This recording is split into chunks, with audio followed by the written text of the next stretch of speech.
Tell me, to what do I owe the dubious pleasure of your company?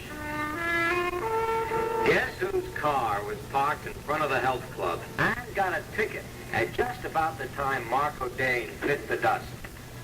Vinnie, if you got something to say, say it. I'm in no mood to play games, thank you. Don't get so excited. I'm not getting excited. If you don't say it in 3 seconds, then I'll get excited. I just couldn't believe it, and he seems like such a nice kid. Your 3 seconds are up, Vinnie. The car belongs to Greg Huddelston.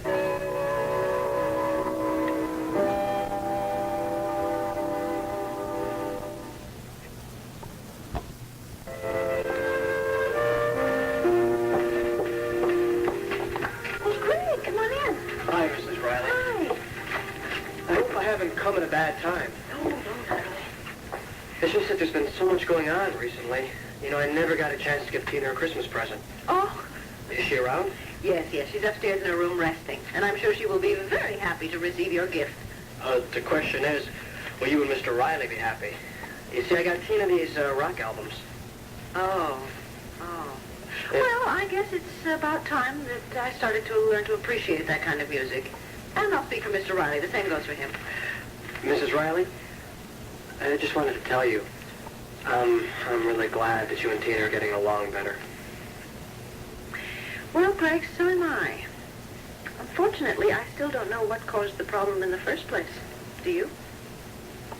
Greg, I know that your loyalty is to Tina, but believe me, so is mine. And if I only knew what had upset her in the first place, it would help me so much in the future. It would be okay if Tina's not sleeping if I just went up right now, because I was just questioned by Captain Hall, and I'd really like to talk to her. Well, yes, of course. You can go upstairs right now. I'm going to ask you to make it a short visit, though, because she needs a rest. Okay, I promise I won't keep her too long. Greg, I am very surprised to hear that you were interrogated. Surely you're not a suspect. I tried not to get too upset about it. After all, Captain Hall is just doing his job. That's a very mature attitude. Well, they were pretty routine questions, more or less. You know, because I was at the party at Mrs. Lord's the night the gun was taken. By now, they probably fingerprinted and talked to everybody that was there. What do you mean we don't have much of a marriage? How can you say that to me? Lynn, you're keeping your feelings under wraps, and it hurts. It hurts when you shut me out. You know, I don't understand why you're getting so carried away. So I got a little nervous over being fingerprinted. I mean, isn't that understandable? A little nervous. You were shaking like a leaf. I'm easily frightened, Peter. Not everyone is as strong and secure as you are. Honey, I don't mean to be badgering you. It's just if you don't let me know what's bothering you, there's no way that I can help you, and I don't like seeing you miserable. The only reason I'm asking is because I love you. And I love you. All right, I'll try to explain it to you.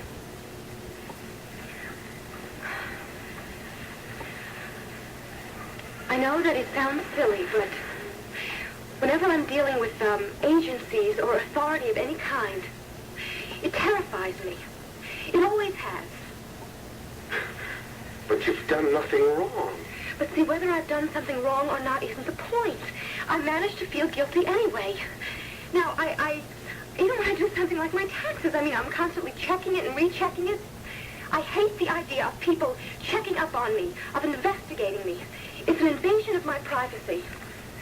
But we just went through what was a minor inconvenience. Believe me, nobody is going to go checking up on you or investigating you. You've done nothing wrong. You've done nothing wrong. That's what they told me in the sanitarium. But what people like you don't understand is that I am scared and I am guilty, feel guilty even though I am totally innocent. Didn't they help you deal with those feelings while you were in the clinic? No, it only made it worse. All those years, I just can't shake them away. I mean, no matter how kind the people tried to be to me, I was still an inmate there.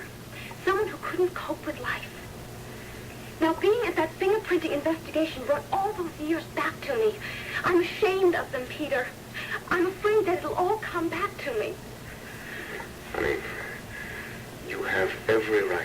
very proud of every moment, every single accomplishment since you left the clinic. But it was an unhappy time. All right, but it's past. Let's put it behind us now, huh? I hope so, Peter. Because if you can't make me forget, no one can. You've given me the only real happiness that I've ever known. Ever? Do I make you happy? Oh, of course you do. I know that I have been difficult at times. But I think that I am the luckiest woman in the world to have a husband like you. Maybe that's my problem, that I just can't believe that I have someone like you. So I push you away. I don't mean to. And I'm so sorry about it afterwards. Hey, come on. We stick together. We can get through anything. Oh, Peter, let's forget about this horrible investigation. Let's just concentrate on being close. Mrs. Hopkins, I realize you'd like to forget about the events of the past few days. Yes, I would indeed. Well, unfortunately, I cannot, because the Chronicle has assigned to me the story of Marco Dane's murder. Now, I was just as shocked as anyone else when I heard the news of his death, but, Mrs. Hopkins, it's happened. And we should all cash in on it in whatever way we can. Is that your philosophy? I am not trying to cash in on anything. I'm simply trying to do my new job, and do it conscientiously. Now, I thought for my first story I would do an in-depth profile on Marco Dane, the man behind that facade. Oh, of course. And you want to show your readers where Marco lived. Exactly. I think it's a very fascinating aspect of his character that he chose to live in this charming, unpretentious place. Now, if you would just allow Celeste to take a few simple photos of his room, you'll be giving my readers a great insight into Marco. Edwina, you might as well cool it. I'm not going to allow any such thing. My readers have a right to know. When you discover who murdered Marco printed, that is exactly what your readers have a right to know. It's nobody's business what kind of sheets Marco used, whether they were printed or plain or colored. There is such a thing as privacy, the right to privacy even for the dead. I intend to protect that right. Somebody's going to get in there sooner or later, and at least you know that I won't distort the facts. I am under strict orders from Detective Wolek not to touch a single thing in Marco's room. I'm going to abide by those orders. Miss Hopkins, then may I take a few shots of you in your living room? It wouldn't take but a minute. No, you may not. I run a respectable boarding house. I owe it to my guests to avoid any notoriety. So, thank you for the eggnog. I'm sorry I have to frustrate your efforts, Edwina, but as they say in the vernacular, baby, that's where it's at. You are being highly unrealistic, Mrs. Hopkins, if you think that you can avoid any publicity. This case is a sensation already, and you had just better accept that fact. Oh, my dear, what a poor judge of character you are. If you think you can capitalize on our slight acquaintance to obtain what I bet you call a scoop, no. I would not cooperate with your effort or anybody else's effort to turn what was a sad event into a sideshow. Edwina, let's go. I'm sorry that you have such a low opinion of me. I want to say one thing to you. I know it will fall on deaf ears, but Ed Hall has a great deal of work ahead of him. So instead of snooping around, I suggest you stand back and let him get on with it. Now, good day, ladies. Shouldn't we have Greg Huddelston in here again? Looks like the kid lied to us, doesn't it? Well, sure. He said he wasn't at the health club on the day of the murder, right? Right. Now, there's a lie right there. His car was parked smack in front of the health club. We've even got a ticket to prove it. Now, where else could he have been? That kid is hiding something.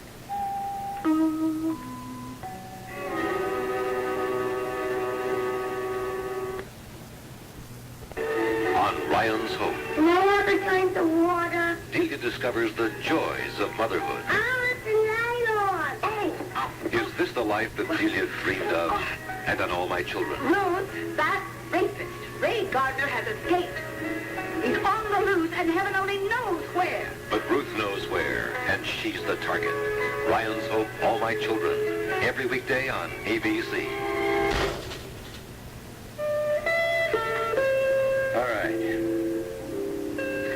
are two things I want you to do right away. First, I want you to put a tail on Greg Huddelston. Gotcha. Number two, I want you to put a tail on Viki Riley. I don't think I'm hearing you right. You heard right. Look, I know that you didn't ask me, but putting a tail on Viki is just a complete and thorough waste of the taxpayers' money. I'll be the judge of that, Vinnie. Look, in case you haven't learned it already, a good rule for being a good detective is to learn everything you can about everybody involved in an investigation. That includes Viki Riley. You're 100% right in theory, but theory is one thing and real life's a whole other story. What are you doing, Vinnie? You questioning the order? I'll see to it that tails are put on Greg Huddelston and Viki Riley. Thank you very much. Yeah? Brad Vernon is here to see you, Captain Hall. Okay, tell him I'll be right with him. All right, all right. I know Jenny's your cousin, okay? And I don't want to cause her any more unhappiness. What do you want me to do? Suspend the investigation? You want me to exclude suspects just because they happen to be friends? Or because you happen to be married to one of their relatives? Look, I know that you're having him in here for a good reason, not just because of that perjury rap. I'm just telling you one thing, that if she goes through any more suffering, I'm not going to be able to stand it. I know. It has not been easy for her. No, and it hasn't gotten any easier since she's married him. I'll never know what she sees in that guy. Who knows who sees what in anybody? Right now, we got enough mystery on our hands.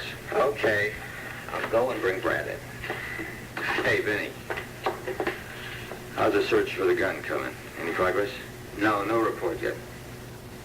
Okay, thanks.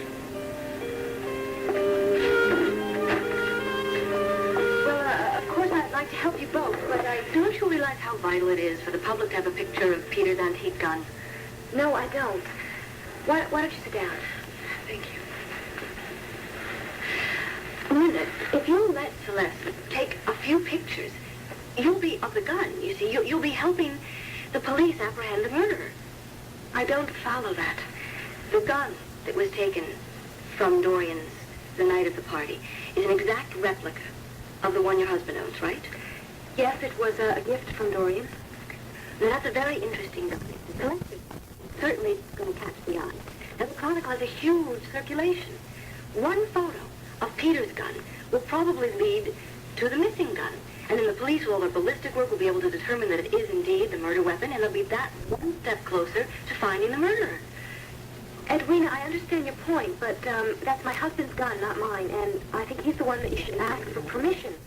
Unfortunately, it's at the hospital. You know, Peter would have any